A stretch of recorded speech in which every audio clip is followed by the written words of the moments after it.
గృత్సమదముని జహను మహర్షికి ఇలా చెప్పాడు.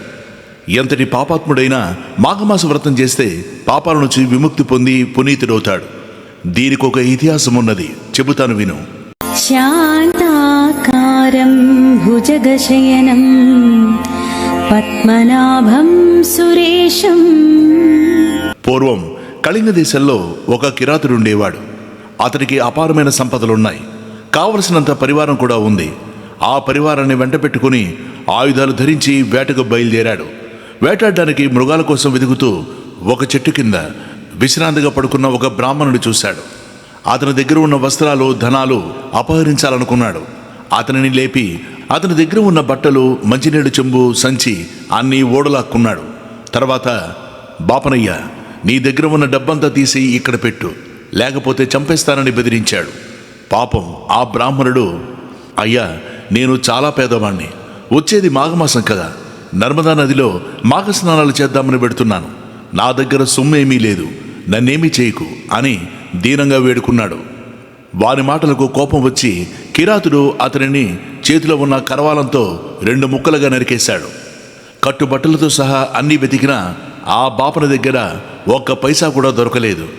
తర్వాత ఆ కిరాతుడు ఆ అరణ్య మార్గంలో ప్రయాణిస్తున్న ప్రయాణికులు గుంపు మీద పడి వారిని నిర్దాక్షిణ్యంగా స్త్రీలు, బాలురు, వృద్ధులు అని లేకుండా అందరినీ చంపివేసి దగ్గర ఉన్న నగలు, ధనాలు అన్నీ దోచుకున్నాడు. ధనం సంపాదించడానికి ఎవరి ప్రాణాలైనా తీయడంలో వెనుకాడేవాడు కాదు. ఈ కిరాతునికి పట్టణంలో బంగారు నగలు చేసే ఒక కంసాలివాడు మిత్రుడిగా ఉండేవాడు. కిరాతుడు తాను దోచుకు వచ్చిన నగలన్నీ వీడికిచ్చి అమ్మించి ధనం తీసుకుపోయేవాడు. కంసాలి కిరాతుడు తెచ్చిన బంగారంలోంచి కొంత అపహరించి స్వయంగా అమ్ముకొని బంగారం అమ్మి పెట్టినందుకు కిరాతునికిచ్చే సొమ్ములో కొంత డబ్బు పుచ్చుకొని బాగా సంపాదించాడు. అతనికి కూడా పాపభీతి లేదు. వీరికి ఇంకొక శూద్రుడు స్నేహితుడిగా ఉండేవాడు. వాడు స్త్రీ వ్యసనం కలవాడు. తండ్రి, తాతలు సంపాదించిన ధనం చాలా ఉంది. దొరికితే ఎవరినైనా మాయమాటలతో మోసగించి వారి దగ్గర ఉన్న ధనాన్ని కాజేసేవాడు. అంతేకాదు, కొంచెం అందమైన ఆడద కనబడితే నయాన్నో భయాన్నో దానిని లొంగ తీసుకుని అనుభవించేవాడు. పరస్త్రీల వ్యామోహంలో పడి వాడు క్రమంగా ఉన్న సంపదలన్నీ పోగొట్టుకుని బికారయ్యి తన మిత్రుడైన కిరాతుడి దగ్గరకు చేరాడు. కిరాతుడికి, శూద్రుడికి, కంసాలికి పౌరోహిత్యం చేసే బ్రాహ్మణుడు ఒకడు ఉండేవాడు. వాడు కూడా పై ముగ్గురితో కలిసి అనేక పాపకార్యాలు చేస్తూ ఉండేవాడు. కిరాతుడేమో ధనం కోసం బ్రాహ్మణ హత్య చేసేవాడు. కంసాలి బంగారం దొంగిలించినవాడు. శూద్రుడేమో తల్లితోనే వ్యభిచరించినవాడు.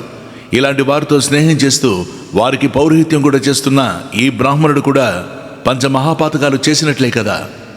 బ్రహ్మహత్య, సువర్ణ చౌర్యము, మద్యపానము, ప్రాణములు తీయు క్రూరత్వం, గురుతల్ప గమనము అంటే గురుని భార్యతో రమించుట అనే 5 పంచమహాపాతకాలు. ఒకనాడు కిరాతుడు పంపిస్తే ఈ బ్రాహ్మణుడు గ్రామాంతరం వెళ్ళాడు. అక్కడ వీరవ్రతుడనే ఒక సోత్రీ బ్రాహ్మణుని చూశాడు. ఆయన రుద్రాక్షమాలలు, దర్భ పవిత్రము, కృష్ణ జీనము ధరించి మొగమున విభూతి రేఖలతో చూడగానే నమస్కరించాలనిపించేటట్లు ఉన్నాడు. కిరాతుని స్నేహితుడైన ఈ బ్రాహ్మణుడు ఆయనకు నమస్కారం చేశాడు. బ్రాహ్మణ తేజస్సు పోగొట్టుకుని అతి సామాన్యుడిలా కనిపిస్తున్న అతనిని చూసి వీరవ్రతుడు, ఎవరు నువ్వు, నీకేం కావాలి చెప్పు అని అడిగాడు. అప్పుడితడు, నేనొక కిరాతుని పురోహితుడను, బ్రాహ్మణుడును అన్నాడు. వీరవ్రతుడు కొంచెంసేపు కళ్ళు మూసుకుని దివ్య దృష్టితో ఈ బ్రాహ్మణుడి కథ అంతా గ్రహించి కళ్ళు తెరిచి ఇలా అన్నాడు, నువ్వు చేసిన పాపాలన్నీ చెబుతాను విను. నీ యజమాని కిరాతుడు బ్రహ్మహత్యాది పాపాలు అనేకం చేశాడు. వాడి మిత్రుడైన కంసాలి సువర్ణ చౌర్యం చేస్తున్నవాడు. వారికి ఇంకొక స్నేహితుడు ఉన్నాడు. వాడు శూద్రుడు, తల్లితోనే వ్యభిచారం చేసినవాడు. ఇలా పంచమహాపాతకాలు చేసిన వారికి పౌరోహిత్యం చేసి కలిసిమెలిసి తిరిగి నీ బ్రాహ్మణత్వాన్ని మంటగలుపుకున్నావు. పాపాత్మలను చూసినా, వారితో మాట్లాడినా, వారిని ముట్టుకున్న వారి పాపాలన్నీ వీరికి అంటుకుంటాయి. అలాంటి వారితో మాట్లాడేటప్పుడు ఒక దర్భను చేతిలో పట్టుకోవాలి. అలా చేస్తే పాపాల అంటావు. నువ్వు అటువంటి వారితో స్నేహం చేసి మహాపాపాత్ముడివై కులభ్రష్టుడివైనావు. నీ వంటి వారితో మాట్లాడడం మహాదోషం. బ్రాహ్మణుని చంపినవాడు, సువర్ణాన్ని దొంగిలించినవాడు, మద్యపానం చేసినవాడు, గురు భార్యతో సంగమించినవాడు, వారితో స్నేహం చేసినవాడు కూడా మహాపాపాత్ములే. నీకంత దూరంగా ఉంటే అంత మంచిది అని మాటలాడుట విరమించాడు. ఈ బ్రాహ్మణుడు ఆయన మాటలు విని చాలా భయపడ్డాడు. ఆ వీరవ్రతుడికి దూరం నుంచే చేతులు జోడించి, మహాత్మా, నాకు ఈ మహాపాతకాల నుంచి విముక్తి ఎలా కలుగుతుంది? నా పాపాలకు ప్రాయశ్చిత్తమేమిటో సెలవీయండి అని ప్రార్థించాడు. ఆయన వాని మీద జాలి తలచి, ఓయి, నువ్వు చేసిన పాపాలకు మనువు చెప్పిన ప్రాయశ్చిత్తమే నేనిప్పుడు చెబుతున్నాను. ప్రతి దినము నువ్వు చేసిన పాపాలను చెట్టుకో పుట్టకో చెప్పుకుంటూ 12 ఏళ్ళు తీర్థయాత్రలు చెయ్యి. ఇంటింటికి పోయి భవతి భిక్షాందేహి అని యాచిస్తూ ఆ భిక్షాన్నం తింటూ ఉండు. మాఘమాసం వచ్చేటప్పటికి ప్రయాగ క్షేత్రానికి చేరి మాఘమాసం నెల రోజులు ప్రాతకాలంలో గంగా, యమున, సరస్వతి, త్రివేణి సంగమంలో స్నానం చేసి ప్రయాగ క్షేత్రాధినాథుడైన మాధవుణ్ణి అర్చన చేసుకుంటూ ఉండు. ఆ నెల రోజులు త్రివేణి సంగమ స్థానాల్లో పొద్దున్నే స్నానం చేస్తే వాని పాపాలన్నీ నిప్పులలో పడిన పత్తి పోగులా నశిస్తాయి. మాఘమాసం వెళ్ళిన తర్వాత 1 సంవత్సరం పాటు ప్రయాగలో ఉండి త్రివేణి సంగమ స్నానం చేస్తూ గోమాత భక్షించగా మిగిలిన బియ్యంతో అన్నం వండుకొని తిను. అప్పటికి నీవు చేసిన పాపాలకు ప్రాయశ్చిత్తమవుతుంది, పాపాలు నశిస్తాయి అని చెప్పగా విని విశృంఖలుడు, ఆర్య, నా మిత్రుడైన కిరాతుడు, కంసాలి, శూద్రుడు ఇంకా ఆ పాపాలలో కూరుకుపోయి నరక బాధలు పడవలసిందేనా?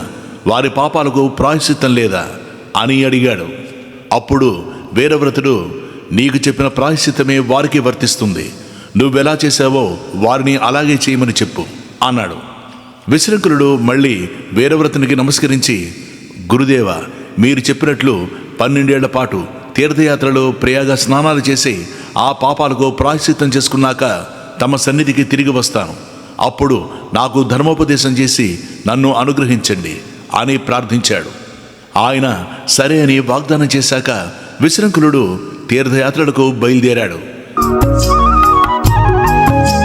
బయలుదేరే ముందు కిరాతుడు మొదలైన మిత్రుడి దగ్గరకు పోయి వీరవ్రతుడు చెప్పిన ప్రాయశ్చిత్తాన్ని గురించి చెప్పి, మీరు కూడా పాపపు పనులు మాని ప్రాయశ్చిత్తం చేసుకోండి అని చెప్పి వెళ్ళిపోయాడు. వారు కూడా చేసిన పాపాలకు పశ్చాత్తాపడి వీరవ్రతుడు చెప్పిన విధంగా ప్రాయశ్చిత్తం చేసుకుని పాపాల నుంచి విముక్తి పొందారు. విశృంఖలుడు తీర్థయాత్రలు చేస్తూ కాశీనగరం చేరి అక్కడ కొంతకాలం ఉండి మాఘమాసం రాగానే ప్రయాగ క్షేత్రానికి వెళ్ళి అక్కడి త్రివేణి సంగమంలో స్నానం చేస్తూ వీరవ్రతుడు చెప్పిన విధంగా ప్రాయశ్చిత్తం చేసుకుని 12 ఏళ్ల తర్వాత వీరవ్రతుని వెతుక్కుంటూ వెళ్ళి ఆయన నైమిసారణ్యంలో ఉన్నట్లు తెలుసుకుని అక్కడికి వెళ్ళి ఆయన ముందు నిలబడి నమస్కరించి ఇలా అన్నాడు, గురుదేవ, మీరు చెప్పిన ప్రకారం 12 సంవత్సరాలు తీర్థయాత్రలు చేసి నా పాపాలకు ప్రాయశ్చిత్తం చేసుకుని వచ్చాను.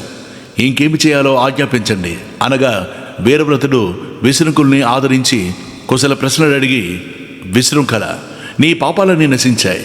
త్రివేణి సంగమ స్నానం చేత దుష్టులతో స్నేహం చేసిన దోషం కూడా పోయింది. ఇప్పుడు బ్రహ్మ తేజస్సుతో ప్రకాశిస్తున్నావు. 3 రోజుల పాటు మంత్రాలతో అభిమంత్రించిన తీర్థాలతో స్నానం చేయిస్తాం. ఈ 3 రోజులు నువ్వు ఉపవాసంలో ఉండాలి అని చెప్పి 3 రోజులు మంత్రాలతో పవిత్రమైన జలాలతో స్నానం చేయించాడు. దానితో విశృంఖలుడు సానబెట్టిన వజ్రలా ప్రకాశించాడు. వీరవ్రతుడు విశృంఖలునికి ఇలా అనేక ధర్మాలు ఉపదేశించాడు. నాయన, వేద ధర్మాన్ని ఎప్పుడు అనుసరించి ప్రవర్తించు. శాస్త్రం చెప్పిన విధంగానే కార్యక్రమాలు ఆచరించు, లేకపోతే అవి ఫలితాన్ని ఇవ్వవు. వివాహం చేసుకుని గృహస్థ ధర్మాలు ఆచరించు. సత్పురుషుల్ని సేవిస్తూ ఉండు. సంధ్యావందనము, అగ్నిహోత్రము, బ్రహ్మయజ్ఞము ఎప్పుడూ మానకుండా చెయ్యి. ఇంద్రియ నిగ్రహంతో వ్యవహరించు. నిత్యము సాలగ్రామార్చన చేస్తూ ఉండు. ఎవరితోనూ విరోధం పోనకు. సమస్త ప్రాణుల మీదను దయ కలిగి ఉండు. పరస్త్రీలను తల్లుల్లా భావించు. చదివిన వేదాలను నిత్యం పారాయణ చేస్తూ ఉండు. వీటిని మరిచిపోకు. నీ తల్లిదండ్రుల మృత తిథులలో వారికి శ్రాద్ధములు జరపడం మానకు. ఇతిహాసాలను, పురాణాలను, వేదాంగాలను అర్థం చేసుకుంటూ చదువు. భస్మధారణం కానీ, నామాలు ధరించడం కానీ చెయ్యి. నిత్యం రుద్రాభిషేకం చెయ్యి. మారేడు దళాలతో శివుణ్ణి పూజించు. తులసి దళాలతో శ్రీ లక్ష్మీనారాయణని పూజించు. యతీశ్వరుణ్ణి గౌరవించు. అతిథి అభ్యాగతులను ఆదరించి భోజనం పెట్టు. కామ క్రోధాది శత్రువుల్ని దగ్గరకు చేరనీయకు. చిత్తశుద్ధితో యజ్ఞయాగాదులు ఆచరించు. ప్రతి సంవత్సరము మాఘమాస వ్రతం చేసి శ్రీ మహావిష్ణువును భక్తి శ్రద్ధలతో ఆరాధించు. ఇహలోకంలో నియమబద్ధమైన జీవితం గడిపితే పరలోకంలో ఉత్తమ గతులు పొందుతావు. నీకు శుభం కలుగుతుంది, వెళ్ళిరా అని దీవించి విశృంఖలుని సాగనంపాడు. విశృంఖలుడు గురువరేణ్యుని పాదపద్మాలకు సాష్టాంగ దండ ప్రణామాలు చేసి, గురోత్తమ, తాము ఉపదేశించిన ధర్మాలను అక్షరాలు ఆచరిస్తారని చెప్పి సెలవు తీసుకుని కాశీ నగరానికి పయనమయ్యాడు. అక్కడ అన్ని విధాలా తనకు యోగ్యురాలైన కన్యను చూసి పెళ్లి చేసుకుని గృహస్థ ధర్మాలను యథావిధిగా పాటిస్తూ ఇహలోకంలో సమస్త భోగభాగ్యాలు అనుభవించి చివరికి వైకుంఠధామానికి చేరుకున్నాడు. కాబట్టి ఓ జహ్నుముని, ఎంతటి మహాపాపాత్ముడైనా సరే మాఘమాస వ్రతం వల్లను, శ్రీ లక్ష్మీనారాయణుని ఆరాధన వల్లను, తీర్థయాత్రలు చేయడం వల్లను సర్వ పాపాల నుంచి విముక్తుడై శ్రీనాథుని సాన్నిధ్యానికి చేరతాడు అని గృత్సమదముని మాఘమాసంలో తీర్థయాత్ర మహత్యాన్ని గురించి చెప్పాడు.